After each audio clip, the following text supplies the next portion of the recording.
Salut à tous. Le grand rabbin appelle à des mesures concrètes après que 2 personnes juives ont été poignardées dans le nord de Londres. L'attaque à Golders Green est traitée comme un acte terroriste et un suspect a été arrêté. Une fois de plus, la communauté juive est sous le choc après une nouvelle attaque dans les rues de Grande-Bretagne. Les premières images de la scène ont montré le début de quelques minutes terrifiantes dans le nord de Londres. On y voyait l'assaillant courir et se jeter vers un homme qui criait à l'aide. Puis il a trouvé une deuxième victime à un arrêt d'autobus dont les vêtements l'identifiaient comme membre de la communauté juive.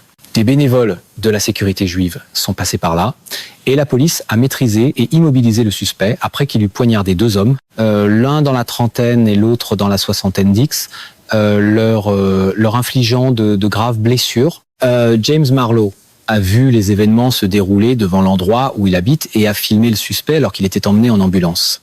Il a vu l'assaillant au sol, face contre terre, soigné par des ambulanciers juifs de Hatzolah pendant au moins 15 ou 20 minutes.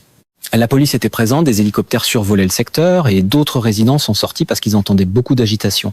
La réaction de la communauté n'était pas seulement la stupeur. Beaucoup de gens autour de Golders Green s'attendaient à quelque chose comme cela, tout en espérant que cela n'arriverait jamais. Ils avaient continué à vivre leur quotidien, à aller chercher les enfants à l'école, à aller travailler, à faire leurs courses, à faire tout ce que font les gens ordinaires. Mais la peur était déjà là. L'endroit où l'assaillant a été appréhendé a rapidement été entouré par des équipes médico-légales qui documentaient la scène et recueillaient des preuves. Une paire de chaussures au sol semblait probablement appartenir à l'assaillant, qui aurait été neutralisé au pistolet à impulsion électrique par la police. C'était pas un incident isolé pour la communauté juive. Il survenait seulement quelques semaines après que 4 ambulances opérées par des bénévoles juifs eurent été incendiées lors d'une attaque criminelle dans le même secteur du nord de Londres. La communauté était bouleversée et attristée, mais pas surprise. Les gens se demandaient déjà où le prochain incident aurait lieu et quand. Ils avaient maintenant leur réponse. Le commissaire de la police métropolitaine a été chahuté sur les lieux, signe de la frustration de ceux qui estiment que la protection policière accordée à leur communauté est insuffisante. La position générale de la police était claire. Il y a eu une hausse des crimes haineux, racistes et antisémites. Bien qu'il ne soit pas possible de commenter en détail des enquêtes en cours, les autorités savent que certaines personnes sont encouragées, persuadées ou payées pour commettre des actes de violence au nom d'organisations étrangères et d'États hostiles. L'avertissement était direct. Toute personne qui agit par haine, racisme ou antisémitisme sera poursuivie et devra faire face aux conséquences. Un groupe aligné sur l'Iran a revendiqué des coups de couteau, mais aucune preuve n'a été fournie pour appuyer cette revendication.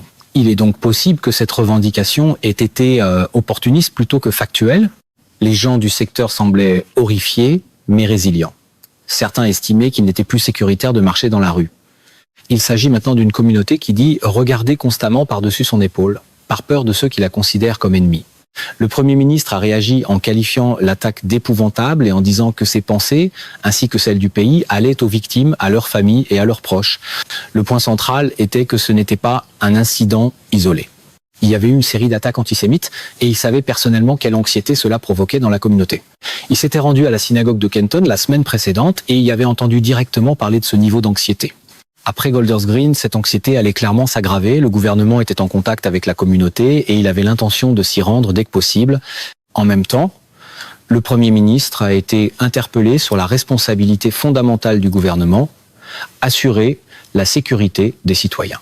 La réponse de Downing Street a été qu'une réunion Cobra avait déjà eu lieu, réunissant la secrétaire à l'intérieur, le maire de Londres, le commissaire de la police métropolitaine et d'autres partenaires concernés afin de coordonner la réponse et d'envisager un renforcement de la sécurité. Il y avait aussi eu des échanges avec le Community Security Trust.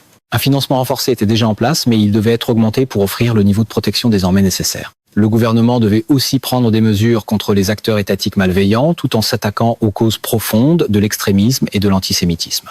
Kemi Badenoch a qualifié la situation d'urgence nationale, tandis que Nigel Farage a accusé le gouvernement d'offrir des pensées et des prières sans passer à l'action.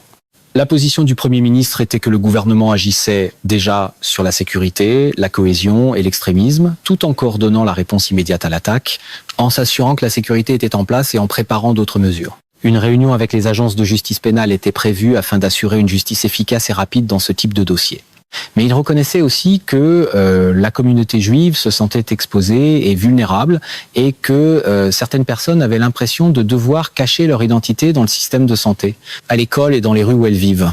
Le devoir déclaré du gouvernement était de faire en sorte qu'elles se sentent en sécurité et protégées et de s'attaquer aux racines de l'antisémitisme et de l'extrémisme. Kemi Badenoch a ensuite livré sa propre évaluation après s'être rendue à Golders Green seulement quelques heures plus tôt. Pour elle, il s'agissait sans aucun doute d'une urgence nationale. La peur dans la communauté était palpable. Les gens avaient peur. Certains disaient qu'il était désormais impossible d'être visiblement juif. Ils conseillaient à des membres de leur famille, à leurs enfants et à leurs amis de ne pas avoir l'air juif afin de ne pas être attaqués. Ce qui l'a frappé, c'est la conviction des gens sur place qu'ils devaient se protéger eux-mêmes. La police était présente, mais ce sont aussi les Shomrim, le groupe de sécurité bénévole, qui sont arrivés et ont aidé à appréhender l'assaillant. Hatzolah, le service ambulancier bénévole dont les véhicules avaient été incendiés, a soigné les victimes. La communauté était très inquiète et Badenoch comprenait pourquoi. À ses yeux, cela se produisait partout au pays. Même si le Premier ministre avait dit que davantage de financement était mis en place, l'argument de Badenoch était que le moment exigeait beaucoup plus d'urgence. Ce n'était pas comme il y a 4 ou 5 ans, quand le strict minimum pouvait être considéré comme suffisant.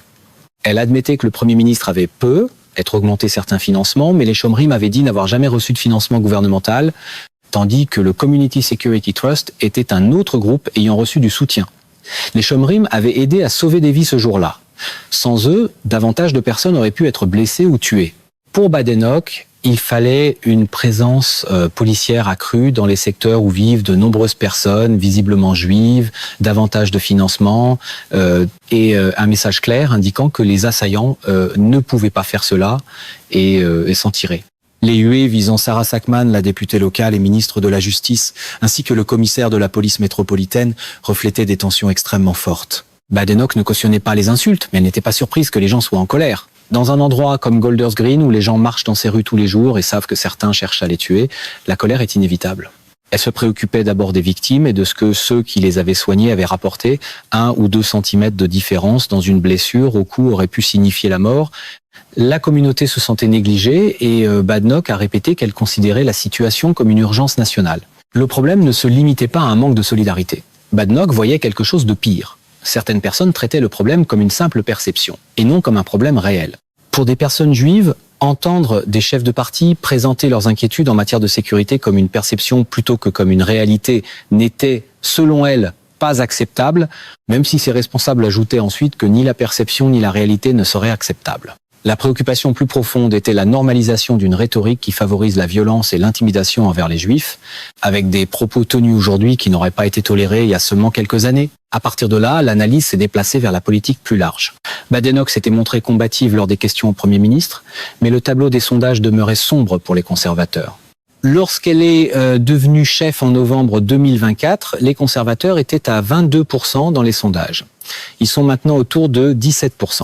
Comparé au pire jour de Ian Duncan Smith, qui avait atteint un plancher de 27%, le recul paraissait sévère. L'explication de Badenoch était que la politique britannique était entrée dans une nouvelle ère. L'ancien système bipartite, où 2 partis se partageaient plus ou moins 100% du vote, avait disparu. La politique multipartite inclut désormais les libéraux-démocrates, Reform, les Verts et même un nouveau parti à droite appelé Restore. En Écosse, il y a le SNP, Alba et Plaid Cymru. Les partis établis sont affaiblis par la fragmentation, tandis que de nouveaux partis gagnent du terrain. À cela s'ajoute le fait que les conservateurs ont subi une défaite historique il y a seulement quelques années, tandis que le gouvernement lui-même n'a pratiquement pas eu de lune de miel et s'est rapidement retrouvé dans de sérieuses difficultés. L'accusation selon laquelle Badenoch pourrait être politiquement insignifiante est une accusation qu'elle a rejetée.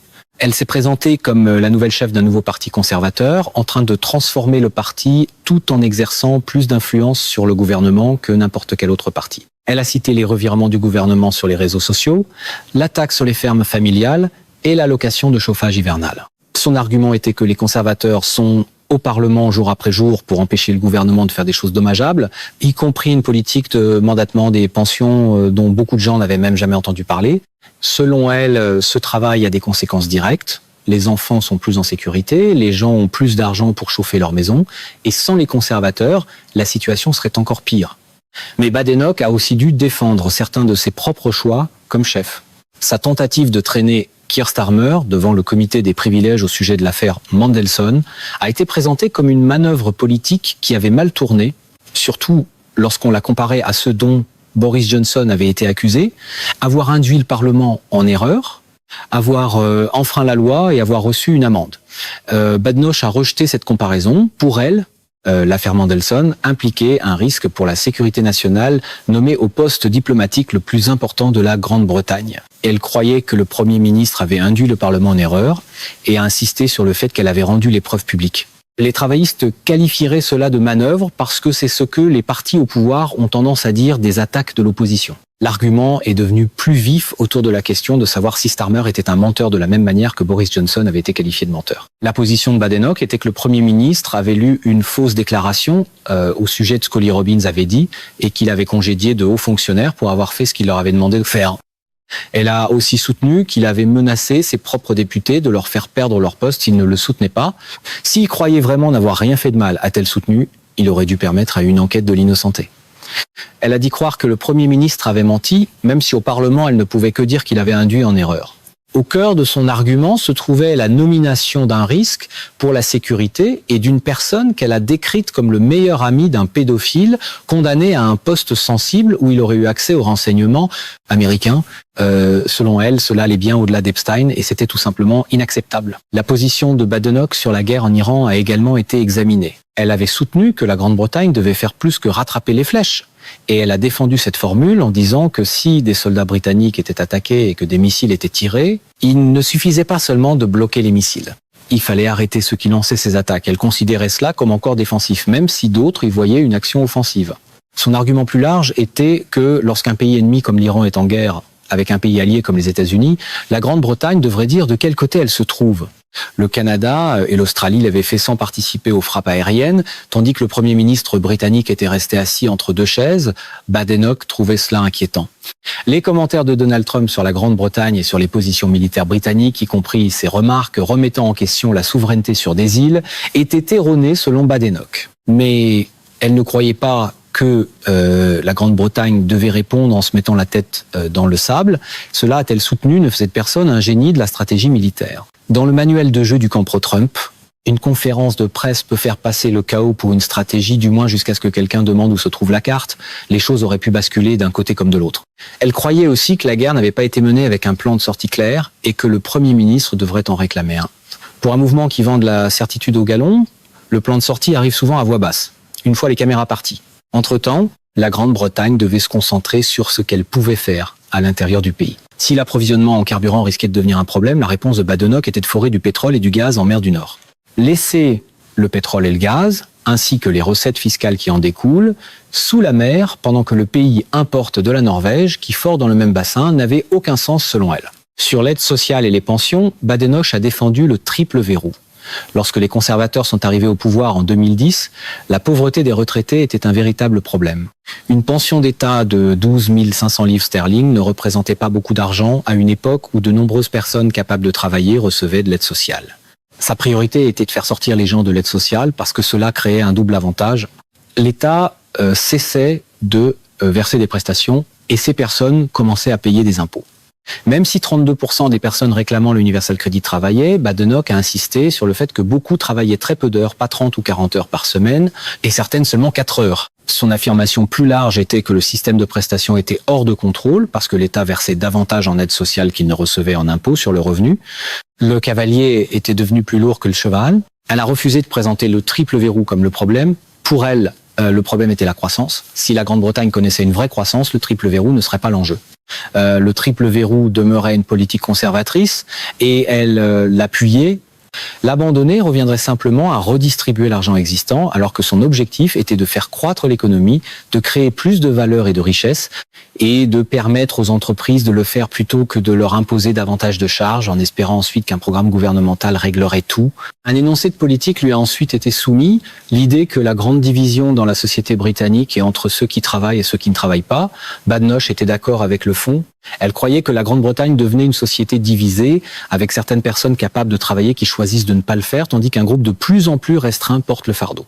Le fait que cette déclaration vienne de Nigel Farage ne changeait pas son point de vue. Pour elle, la question n'était pas de savoir si une idée venait de la gauche ou de la droite, de Farage ou de quelqu'un d'autre, mais de savoir si elle était juste ou fausse. Farage pouvait dire des choses exactes de temps à autre, mais Badenoch ne voyait pas Reform comme un parti de droite sérieux.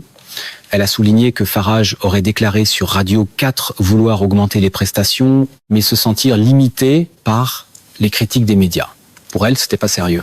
Le style politique pro-Trump a ici un rythme bien connu. Paraître dur sur scène, puis espérer que personne ne lise la note de politique. Badenoch a rejeté toute idée de rejoindre Reform ou de fusionner avec ce parti. Elle ne voyait pas cela comme compatible avec son rôle de gardienne d'un parti conservateur vieux de 200 ans. Les conservateurs étaient, selon ses mots, une institution patrimoniale. Des erreurs avaient été commises par le passé. Elle n'était pas là pour défendre le dernier gouvernement, mais elle construisait un nouveau parti sous une nouvelle direction. Elle n'avait pas été élue pour fusionner avec Nigel Farage, qui avait ses propres problèmes. Elle a évoqué des informations selon lesquelles quelqu'un lui aurait donné 5 millions de livres sterling qu'il n'aurait pas déclaré, et elle a jugé cela sérieux. Elle a aussi rappelé que le dernier chef de Reform au pays de Galles avait été emprisonné pour avoir accepté des pots de vin de la Russie. Sa conclusion était directe. Les conservateurs ne fusionneraient pas avec cela. Elle a aussi exclu de soutenir un gouvernement minoritaire de Reform dirigé par Nigel Farage. Si les gens veulent des politiques conservatrices, ils doivent voter conservateur. Badenoch a dit qu'il y avait trop de candidats de Reform en qui elle n'avait pas confiance, y compris des gens qui avaient causé des problèmes au parti conservateur avant de passer chez Reform. Elle ne voyait aucune raison de prendre le nouveau parti conservateur qu'elle bâtissait et de le fusionner avec ses problèmes. Selon sa formule, Nigel Farage avait fait son grand ménage de printemps à sa place. Ses problèmes étaient maintenant les siens, pas les leurs. Même le slogan le plus poli dans le style Trump a du mal à tenir lorsque le balai trouve le placard. À la fin de la discussion politique, Badenoch a réfléchi au coût personnel de la politique. Son mari Hamish s'inquiète de l'état général de la politique et de ce que les responsables politiques doivent traverser, en particulier les abus que subissent les femmes en politique et les femmes de couleur. Elle a décrit sa carrière politique comme un effort commun et a dit qu'elle ne serait pas à sa place sans son soutien. Il gagne davantage d'argent, fait la plus grande partie des tâches ménagères, s'occupe des enfants et lui permet de faire ce travail. Les carrières politiques exigent des sacrifices et ce sont souvent les familles qui les font. Et, les familles voient moins la personne engagée en politique et doivent aussi voir les choses cruelles que les gens disent à son sujet. Toute personne en politique, peu importe son parti, reçoit plus de critiques que d'éloges. C'est la nature du travail et c'est difficile pour les familles. La gratitude de Badenoch envers sa propre famille était évidente. La discussion est revenue à l'attaque de Golders Green après que le Premier ministre eut présidé une réunion Cobra. Les principaux éléments ressortis de cette réunion étaient le renforcement de la sécurité, l'augmentation du financement et des mesures contre les acteurs étatiques malveillants.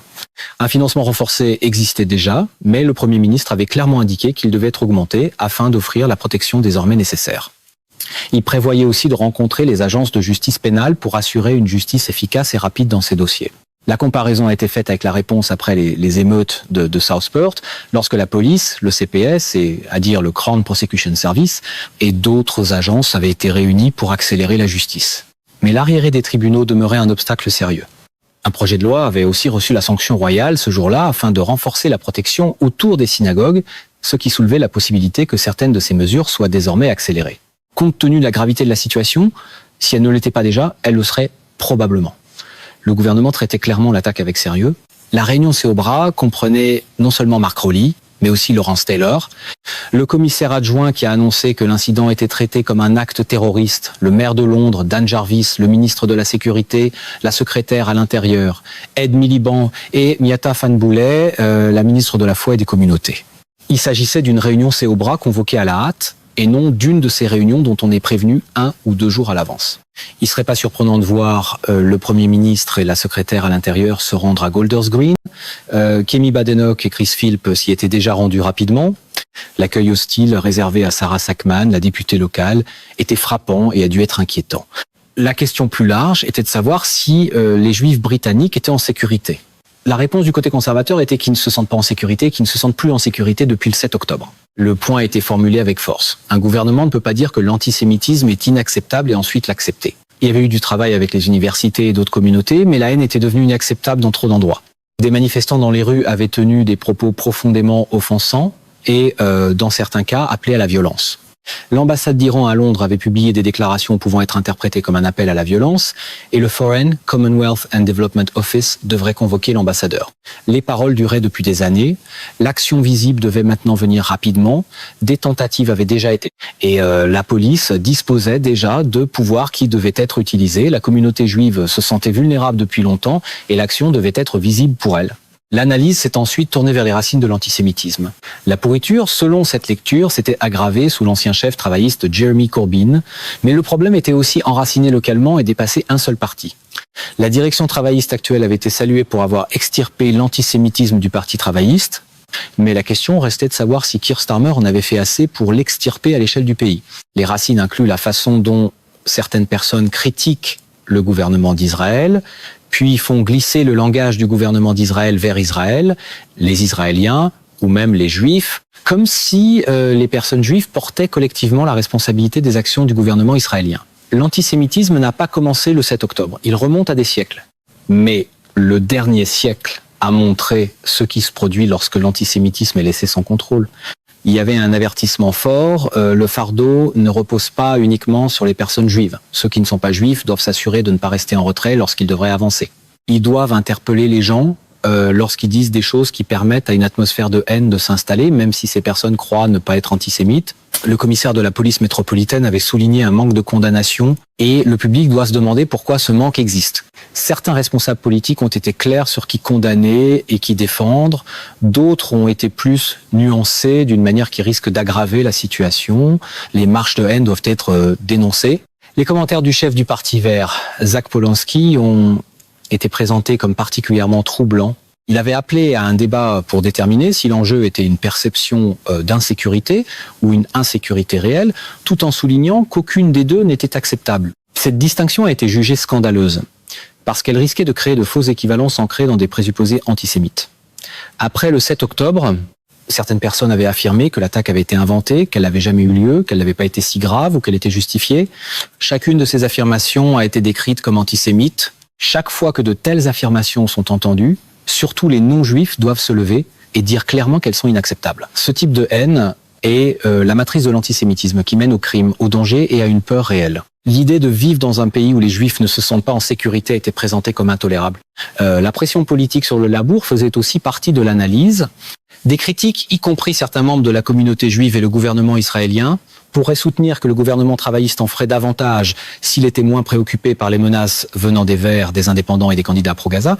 Lors des élections générales de 2024, des indépendants et des Verts avaient remporté des sièges et les partis pro-Gaza menaçaient aussi le labour lors des élections locales. Mais une ancienne candidate travailliste a décrit un moment durant la campagne de 2024 à Bristol Central où une femme avait fait un commentaire si antisémite qu'elle lui avait demandé de ne pas voter Labour. Lorsque la femme lui a demandé ce qui arriverait si Labour perdait, la réponse a été qu'il valait mieux perdre que d'accepter ce vote. Le siège a été perdu par 10 000 voix. Et il a été souligné que ces 10 000 électeurs n'étaient pas tous antisémites. Les gens ont le droit de faire des choix démocratiques. Mais ils n'ont pas le droit de ne pas comprendre les conséquences de propos antisémites, de l'application à Israël de normes qui n'appliquent à aucun autre État, ou du fait de parler de protéger les musulmans sans jamais mentionner le Soudan, le Yémen, ou d'autres endroits où des millions de musulmans ont été massacrés. Lorsqu'un ensemble de normes n'est appliqué qu'à un seul État, la conséquence est que certaines personnes commencent à penser qu'il est acceptable de crier, hurler, insulter et harceler des juifs dans les rues de Londres. C'est ce qui a été vu et cela s'intensifie. L'ambassade d'Iran à Londres avait publié des déclarations qui étaient au minimum susceptibles d'être mal comprises et peut être délibérément. C'est pourquoi les gens peuvent maintenant huer des responsables. Cela dure depuis des années et cela s'intensifie. Ce qui s'est produit aujourd'hui pourrait se reproduire demain, pourrait être plus meurtrier et pourrait arriver à n'importe qui. Une fois que cela devient normalisé, les gens commencent à craindre que cela puisse être leur enfant ou eux-mêmes en train de marcher dans la rue. De nombreuses personnes juives en viennent à conclure qu'elles ne sont pas en sécurité dans ce pays. Tout non-juif qui a participé à une marche où de la haine était présente, même s'il ne l'a pas exprimé personnellement, doit s'informer sur ce à quoi mène l'antisémitisme. L'attention s'est ensuite portée sur la crise interne du Labour. L'équipe rapprochée de Keir Starmer était divisée sur la question de savoir si le Premier ministre devait procéder à un remaniement après les élections locales de la semaine suivante. Les divisions venaient après une période difficile pour le Premier ministre autour de l'affaire Peter Mandelson. Moins de 2 semaines plus tôt, un remaniement ministériel semblait presque certain et le retour d'Angela Rayner au gouvernement paraissait possible. Mais la crise Mandelson a changé le calcul. L'équipe de direction de Keir Starmer était divisée sur la question de savoir si un remaniement après les élections serait une bonne idée ou même possible compte tenu de sa situation politique. D'un côté de la division se trouvait le whip en chef du Premier ministre, Jonathan Reynolds, et sa directrice politique, Amy Richards, qui poussait pour un remaniement de l'équipe de premier plan. Leur objectif était de ramener certains membres de l'aile gauche modérée du Labour à des postes importants, des figures comme Louise Hay, Angela Rayner et Lucy Powell. Cela viserait à apaiser des députés travaillistes cherchant un type de leader différent venant de la gauche. Mais les remaniements ministériels fonctionnent selon une logique d'une entrée pour une sortie, Et les spéculations à Westminster suggéraient que les victimes potentielles pourraient venir de la droite du parti travailliste, notamment Liz Kendall et Peter Kyle. De l'autre côté se trouvait Darren Jones, le secrétaire en chef auprès du Premier ministre et la chef de cabinet par intérim Vidya Lakesson, qui voulaient mettre tout remaniement sur pause. Leur prudence était compréhensible, car le moment était fébrile et le Premier ministre se trouvait dans une position périlleuse. Kemi Badenoch avait utilisé les questions au Premier ministre pour résumer ses difficultés. Il avait perdu une vice-première ministre, 2 chefs de cabinet, 2 secrétaires du cabinet, le soutien de ses députés d'arrière-ban et, selon elle, toute crédibilité. Elle l'a présenté comme réduit à discipliner ses députés pour se sauver et à supplier un fraudeur fiscal de revenir dans son cabinet. Au-delà de ces problèmes immédiats, le Labour faisait face à la possibilité de lourdes pertes lors des élections de mai. Certains sondages laissaient entendre que le Labour pourrait perdre jusqu'à 2000 sièges de conseillers en Angleterre. Si cela se produisait, ce serait un choc majeur pour le Labour et les retombées seraient incertaines. Starmer semblait vouloir que les questions au Premier ministre et la session parlementaire se terminent. Sa défense était qu'il avait changé son parti et remporté une élection générale avec plus de droits au travail, plus de sécurité pour les locataires et 1 demi-million d'enfants sortis de la pauvreté comme élément de son mandat et de sa mission. Mais les événements n'étaient pas entièrement sous son contrôle. Pendant qu'il réfléchissait à un éventuel remaniement de son équipe de premier plan, le parti élargi se demandait s'il fallait le remanier, lui. À Portcullis House, l'ambiance parmi les députés travaillistes était décrite comme faite de peur et de dégoût à l'approche des élections. Il ne savait pas à quoi il reviendrait, un remaniement ministériel, une démission de Starmer ou un défi à sa direction. Kemi Badenoch pourrait aussi se retrouver sous pression. Les seuls à se sentir bien étaient Réforme et les Verts. La défense travailliste était que les discussions de remaniement ne sont souvent que des spéculations et que le parti devait revendiquer ses réussites. Keir Starmer s'était montré combatif lors des questions au Premier ministre et avait énuméré des réalisations comme la loi sur les droits des locataires, promise pendant des années par les conservateurs, mais livrée par le Labour. La fin des expulsions sans motif, les droits des travailleurs, la loi sur la gouvernance du football donnant plus de droits aux partisans, Great British Railways et les clubs de petit déjeuner ont tous été cités comme des mesures dont le Labour pouvait parler. Mais l'incertitude demeurait. Starmer pourrait survivre, mais seulement pour affronter un autre danger plus tard. La position de Kemi Badenoch elle-même a aussi été examinée. Elle était perçue comme combative et spirituelle, mais cela ne se traduisait pas encore par un succès dans les sondages.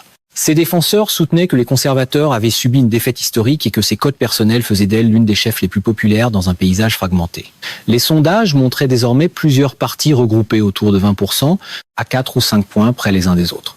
Cela laissait tout de même les conservateurs face à un défi existentiel et à la nécessité de contenir Réforme. Badenoch avait été clair, il n'y aurait pas de fusion. Du point de vue conservateur, Réforme était un groupe centré sur un seul homme, tandis que le Parti conservateur était un parti vieux de 200 ans qui avait gouverné le pays plus que tout autre.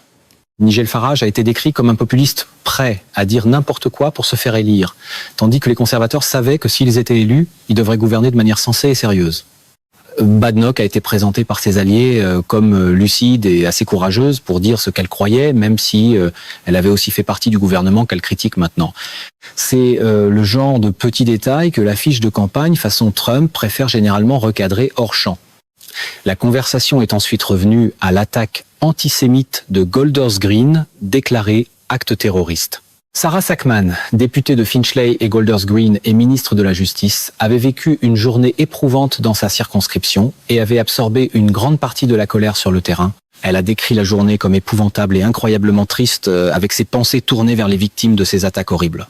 Le fait que l'incident ait été déclaré acte terroriste disait tout. Cette dernière attaque violente survenait dans la foulée de l'incendie criminel contre des ambulances bénévoles et de tentatives d'incendie contre des synagogues locales, semant la peur et la terreur dans ce qui était par ailleurs un secteur paisible et cohésif du nord de Londres.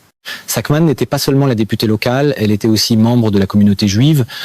Lorsqu'elle accompagne ses enfants à l'école hébraïque le dimanche dans sa circonscription, elle leur serre désormais la main un peu plus fort, comme le font de nombreux parents. Mais elle a d'abord placé la responsabilité sur les individus ignobles qui ont perpétré ces attaques. L'attaque contre les Juifs britanniques était aussi une attaque contre la Grande-Bretagne.